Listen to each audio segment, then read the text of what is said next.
think this next one, the finale, is really going to get people excited, honestly.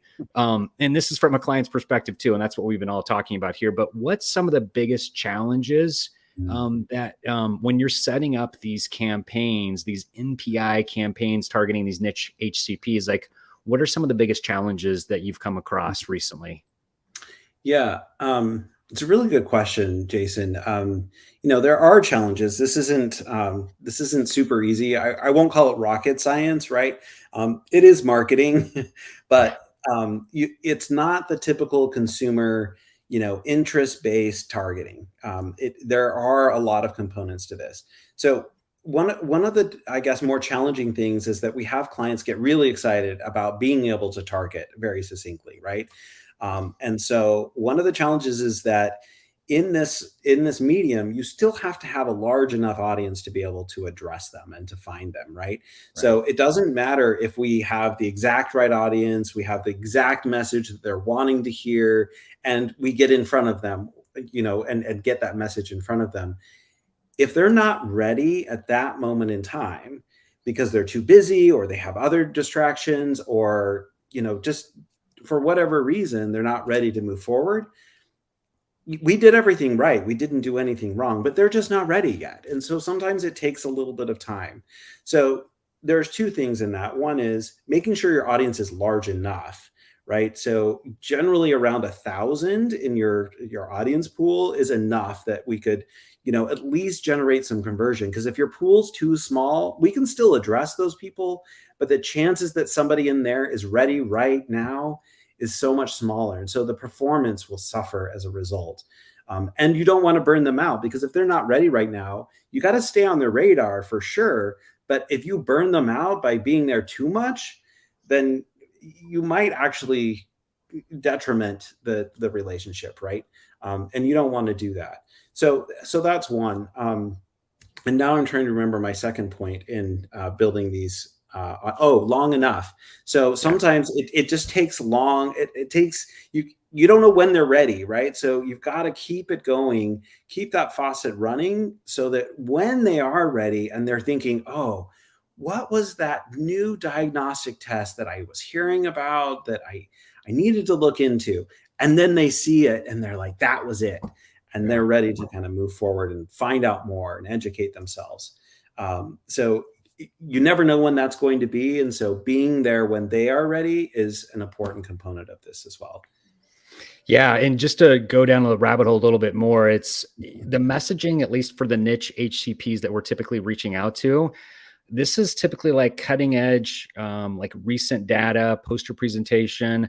A lot of the HCPs in some cases may not have even seen these things, right? So they're kind of like, it's almost like a shock and awe to them to be like, oh, I didn't realize that there was a genetic test for this urology disease, right? Or, it's these very rare diseases in some cases that we're trying to influence, right? These decision makers, which again could be a nephrologist, it could be an oncologist, it could be a pathologist, right?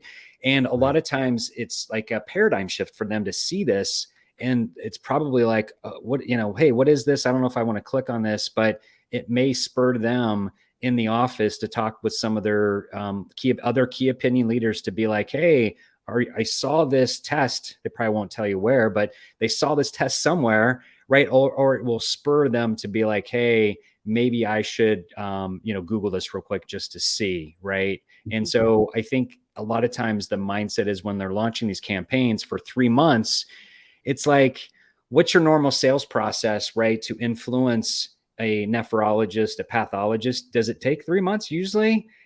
In most cases, probably not, right? I mean, it's probably a longer sales cycle. So setting those expectations early, to our earlier question about challenging, just educating them about this, display banner ad and really what it's doing, right? It's just spurring that top of the funnel, that initial sales activity, right? And the other thing, I know we didn't really talk about it too much, but maybe this is kind of how we can end, because a lot of clients love getting the data on those weekly reports that we have with them, our monthly reports, to know, hey, if we're targeting these 7,000 nephrologists and we can tell them based on the NPI number that, hey, of these, like there's a 200 that showed interest. Well, how do they show interest? Well, they clicked on the ad or they saw it, right?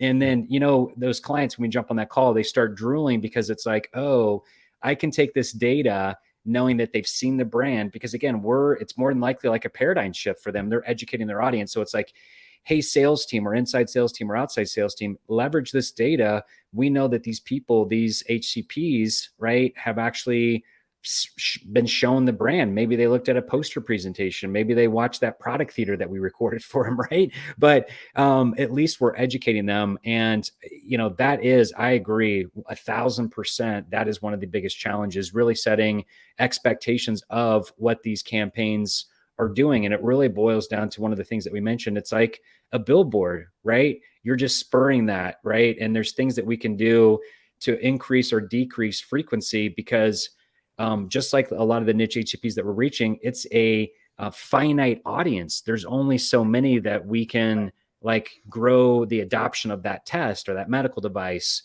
right? So it gets to be kind of tricky, because a lot of times the clients I want conversions as much as possible, right? It's digital, right? So they have that mindset of it's digital, but to your earlier point, it's not like a shopping cart experience for that genetic test, right? They're not.